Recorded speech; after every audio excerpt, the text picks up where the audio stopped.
This ought to be fun and not controversial at all. What would you say Miami's grade was this past season? Expectation, result, like what was your grade on them? This takes some nuance, which is always in short supply when we're talking about Miami on the show. Understand where they've been. That's the first thing you have to do. But then you also have to factor in what the expectation level was this past year, what the opportunity was. You landed Cam Ward, had number one offense in the country, workable schedule, and yeah, you won 10 games, but you ultimately didn't even play for the conference championship because your defense couldn't stop molasses in December or Syracuse. So I give them a B-. Nothing more and nothing less. Here are my reasons. There's a lot of good here. Don't listen to the haters. There is a lot of good here. They continued their ascension. So they've gone 5 wins to 7 wins to now 10 wins. Just because they fell short of someone's expectation, including mine, that doesn't mean it's a total failure. Like, they still headed upward. So that's good. They went 10-2 in the regular season. That's only the second time since 2003 that this program's won 10 games. So this is not like Georgia only winning 10 games. This is a big deal for Miami. I don't take anything away from them on that front. Had the number one scoring offense in college football. That's exactly what you brought in Shannon Dawson to do. That's exactly what you went and got Cam Ward out of the portal to do. Everything went as good as it could possibly go on that front. They cemented their status in that sense as sort of a portal destination for quarterback. Because there are a lot of guys, Carson Beck included, who watched that happen and said, well, maybe I want to go and hop on that conveyor belt there. Now, in a perfect world, you recruit your own guy and you develop him, and he's there multiple years. But in the interim, it's not a bad approach to have. There's not a Cam Ward out there every year, but you can go get the next best thing. So those are some good things that happen. Here was the problem. Here's why it's only a B-, even though Miami won 10 games, which is crazy to say out loud. The roster plus the schedule, it just demanded more because you went and got Cam Ward. So when you do that, man, you're all in. That program knew it. The personnel, the coaching staff, they knew that. And you had no Clemson on your regular season schedule. You had no SMU, which turned out to be a quality opponent, on your regular season schedule. FSU's way down.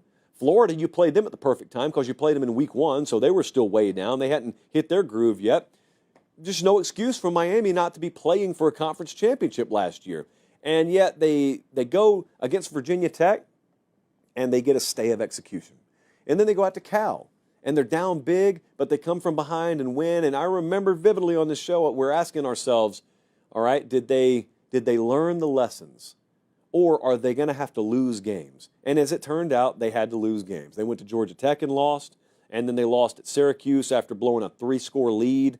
The bowl game was the bowl game, entirely different dynamic there. But the 2 losses in their last 3 regular season games, it hurt.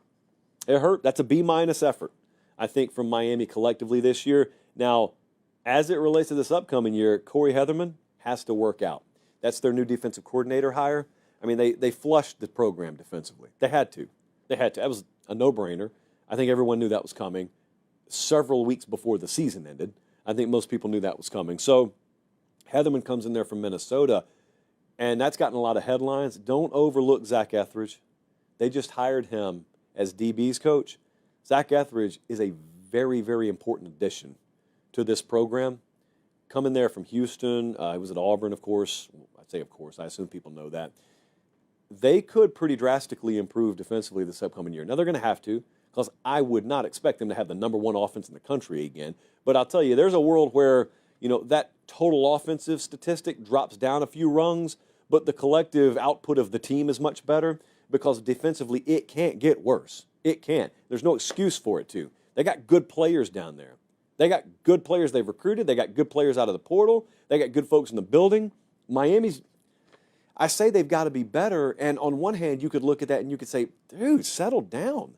Miami's not vintage Miami anymore. You talk about them like they're Ohio State or Alabama or Texas or something.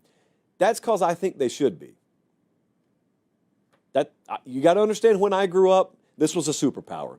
Oh, well, I didn't grow up in the 80s, but like the second version of that, some portions of the 90s, early 2000s, I think of Miami, and I get an image in my mind. They may have torn down the Orange Bowl, but I still get that old school image in my mind. And I don't think the dynamics of college football have changed in such a way that team right there and that program shouldn't still be dominant.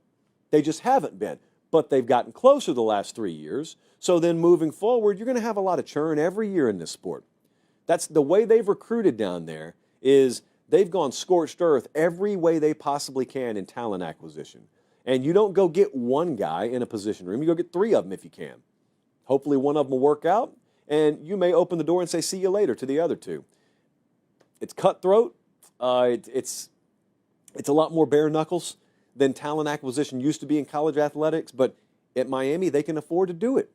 In every sense of the word, they can afford to do it. So I have very high expectations for that program. So yeah, I expect them to be at that level. I expect them to be a contender for the playoff every year, and if they're not in it, then something's going wrong as far as I'm concerned.